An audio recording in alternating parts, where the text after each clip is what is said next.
Item 2A. During the various sessions, countries and continents will be pushing their agenda forward and negotiating with others for a better deal. Nigerian representatives are joining others in the African bloc to push for better chemical management.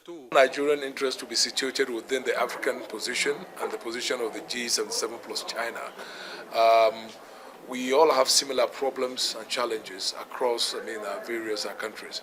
So we will be putting a lot of emphasis. However, while we have challenges, say like issue of lead, poisoning, oil pollution, we will be stressing, to ensure that the resolutions that are adopted actually reflect our interest and capture our major concerns. In the end, like all things that join us in United Nations, and we all know, is a political factor. Because in the end, everything is politics, and politics is power. And power leads to influence and to interest groups. The latest report from the United Nations Environment Programme on Small Islands Developing States shows that climate change-induced sea level rise continues to be the most pressing threat to the island's socio-economic development. Samoa, what is it?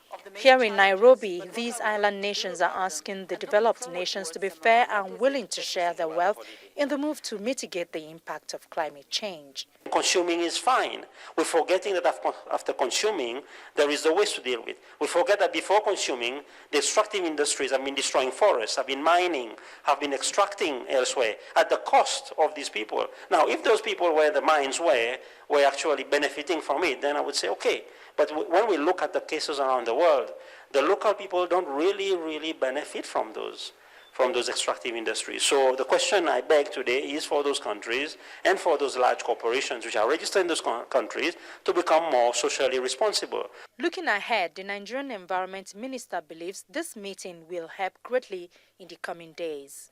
The outcome of these meetings, including this assembly, will help shape Nigeria's position for Mr. President's participation at the UN Secretary General's Climate Summit in September 2014. At the moment, delegates are going into closed-door meetings to discuss their proposals.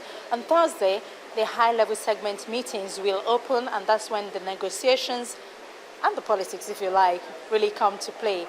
From the United Nations headquarters in Nairobi, I'm Ayala Kasim reporting for Channels Television News.